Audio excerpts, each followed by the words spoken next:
Hola, soy Dora, and this is Boots. Today, we're here outside an office to help a newly appointed manager. Hola, Dora. Hola, Boots. Gracias. I need your help. I've been assigned as our new manager in our office, and I don't know what to do. I want to know what good qualities should I possess to become a good manager. Oh, since there are several companies around the city, we could look for different managers to ask for their opinions. Right, Boots? See, we need to find the key for you to become a good manager. And in order to do that, we must interview 4 different managers in town. So where do we go first? Let's stop and think. Who do we ask for help if we don't know which way to go? The map! There's a place you wanna know, I'm the one you need to know, I'm the map. I'm the map, I'm the map. If there's a place you gotta get, I can get you there, I bet. I'm the map. Oh no, Dora in Books wants to know what it takes to become a good manager. I know what it takes to become a good manager. First, you gotta get the interview by managers at the Gatacelo. Next, you gotta go to the school. After that, you gotta go to Cali. Lastly, you gotta go to San Andres. Remember, say it with me.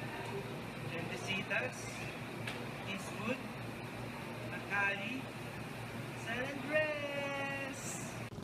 Using Gatacelo.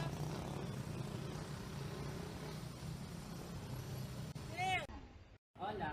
Hi Dora, I'm Madison Pauline. I am project manager of Globe Telecommunication.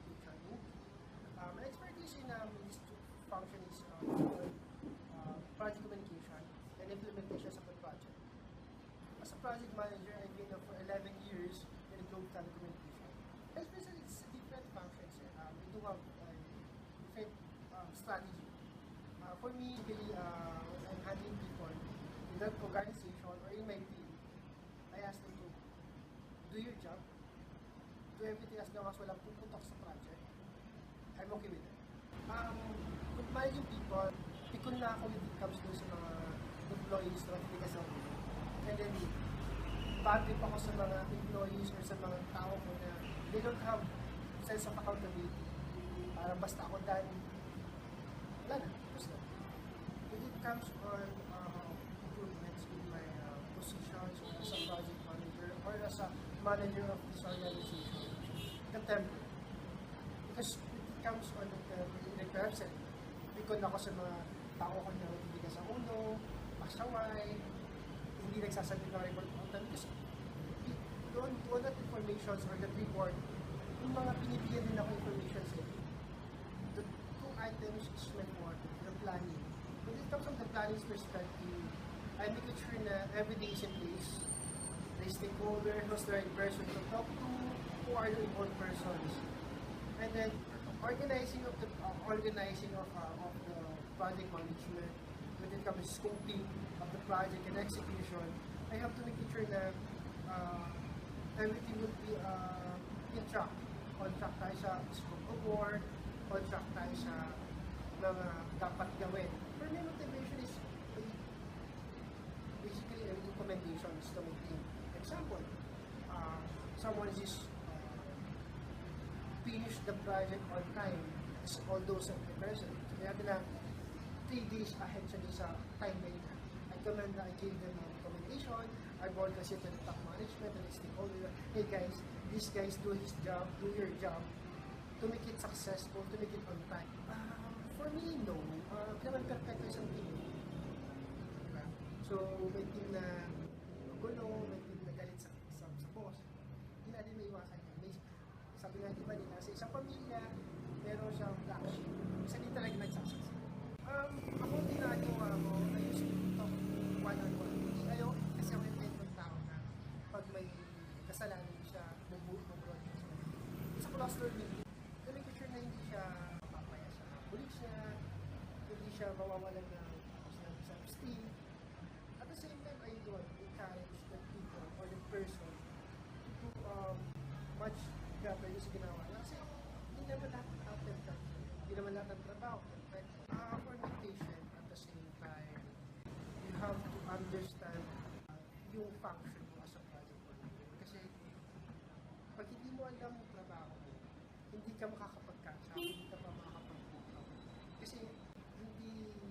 naman madali lang sa project manager.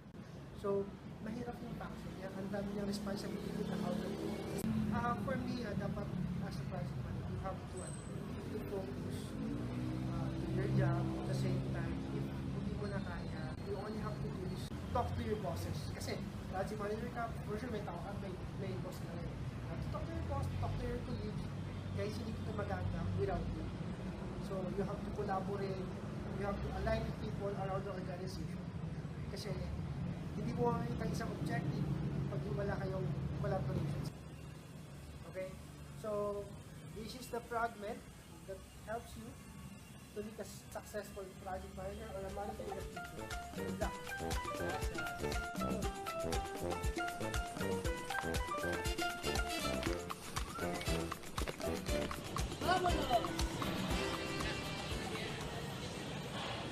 Okay, so my name is Rose Ann Panganiban.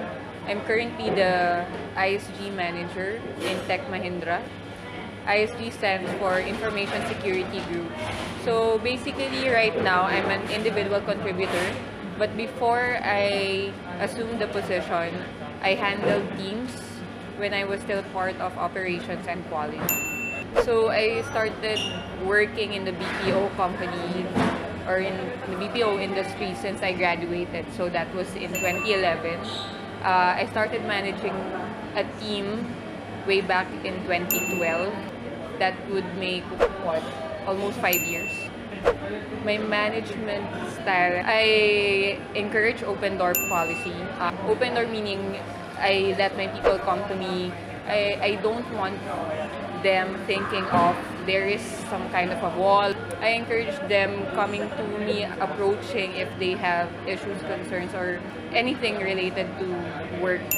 I think I'm really a people person. If I really want to have something done, I should focus on my subordinates because they are the ones who's really working on things. So might as well for me focus on them, keep them motivated.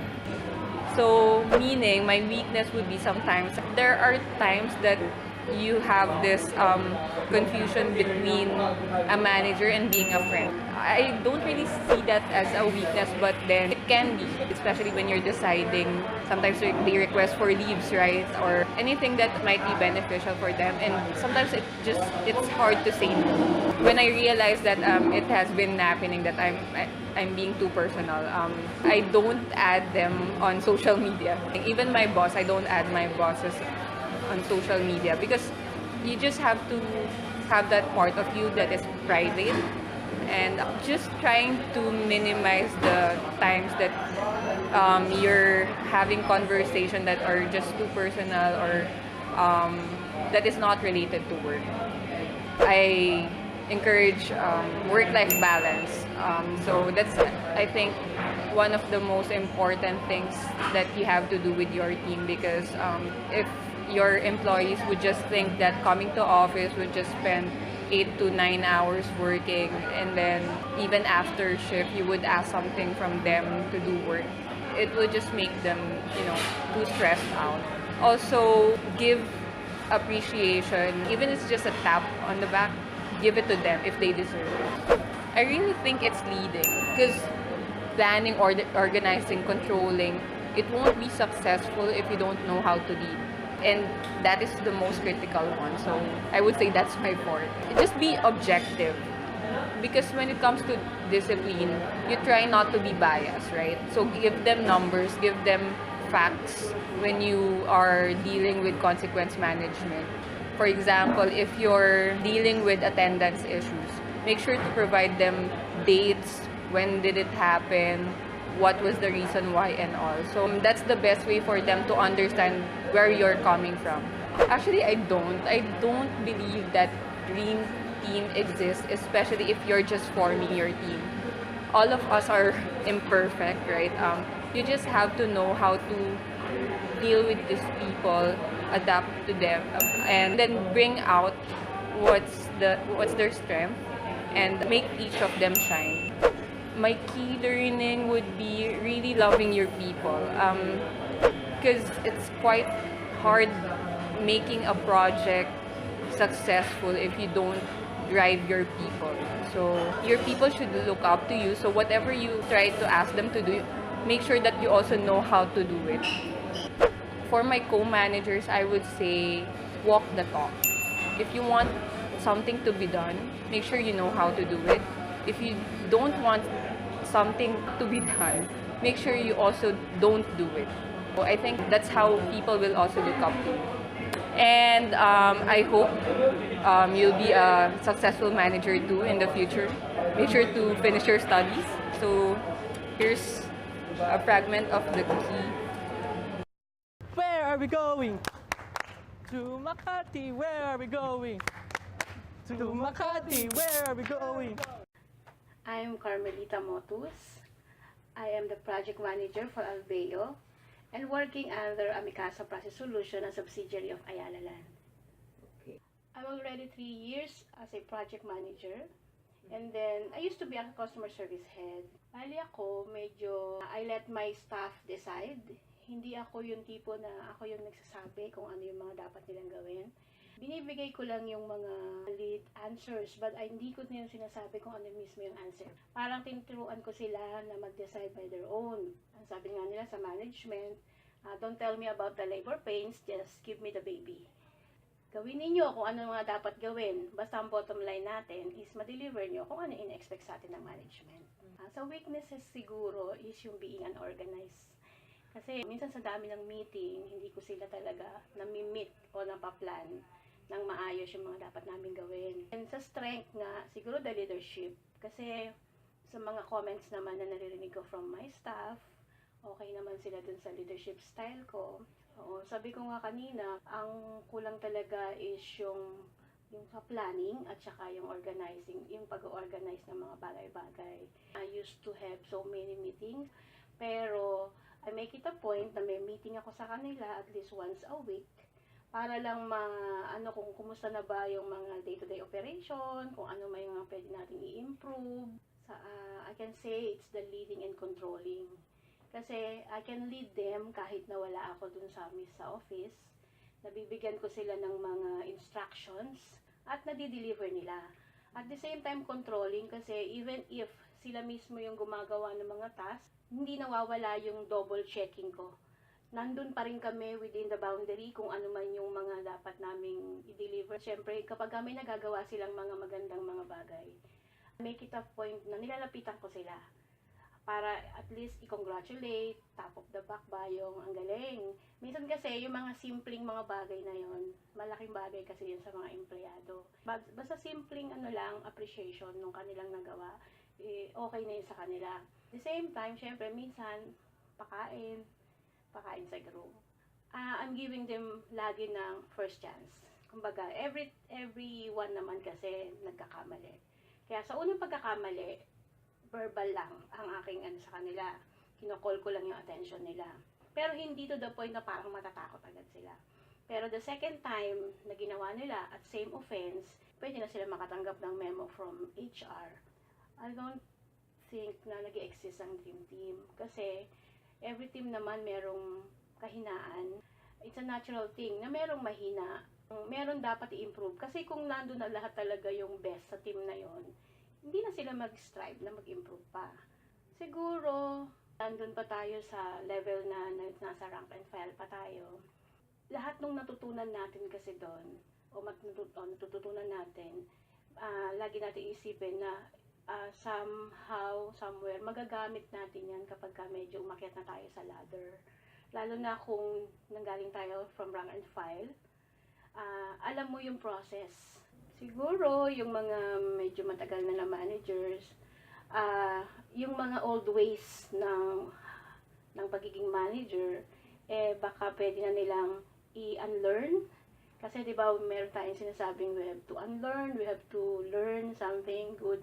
May mga dati kasing ginagawa tayo na dapat na nating hindi ginagawa na ngayon. May mga managers kasi na super strict pa rin up to now, pero iba na kasi ang mga generation natin ngayon. Dahil hindi na sila effective for us to get the best results from our team. Thank you.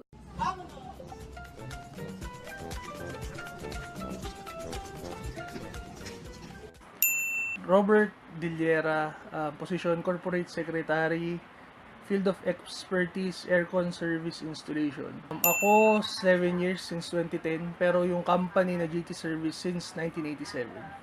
Management style, more of ano to eh. Since family business, we run this as like family. Hindi kami yung tipong kagaya ng ibang boss na gawin nyo to lahat, kahit doon sabihin namin, gawin nyo to. Kami dito, more on pakiusap. Kasi mas madaling mapasunod ang tao pag pinapausapan, mas maganda yung usapan. Kaysa yung utusan mo ng ang tingin mo sa kanya, mataas ka, mababa. Sa pagmamanage kasi, ang strength ko dito is, tulad na sinabi ni Robert, we run the company as a family. Ang weakness namin dito, siyempre, mayroon time na hindi mo mapigil yung mainit ang ulo mo. Sometimes, pag mainit ang ulo mo, nakakapagsalita ka ng parang hindi na membro ng pamilya. Well, actually, ang areas for improvement is you have to pray every morning na kailangan i-guide ka ni Lord. Which na yun ang ginagawa namin araw-araw. Para kung ano man yung init ng ulo mo, palagi kang lumalapit sa Panginoon na i-guide ka niya. Ganoon. Kasi wala kang ibang paraan. Hindi ganun kadaling mag-control ng emotion. Pero kailangan magawa mo yan with the guidance of the Lord. Well, actually, pagdating sa question na yan, wala ka dapat specialty dyan. When you are the president or operation manager of a company, lahat nito, planning, organizing, leading, and controlling, it goes together.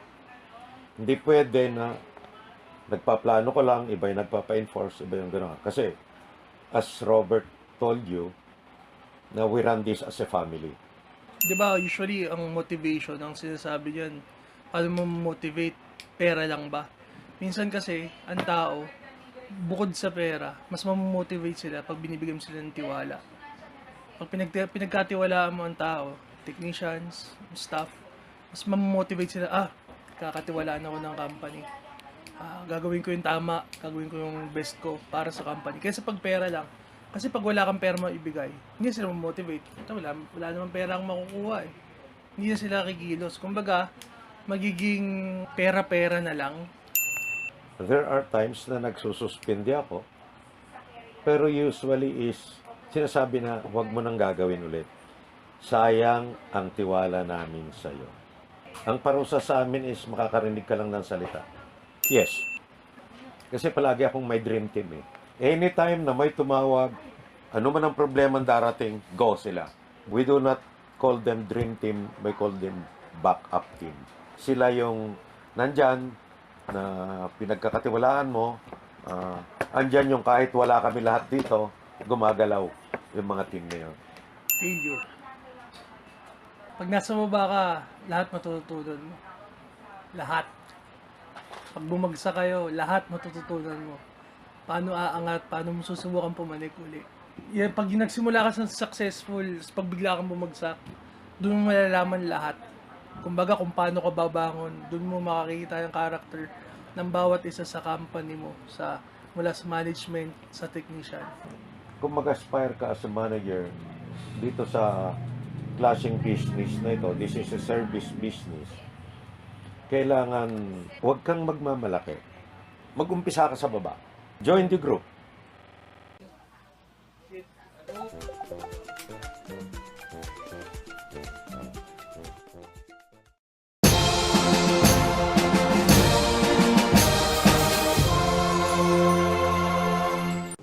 Finally, we've completed the key for being a good manager. I've heard that sound again.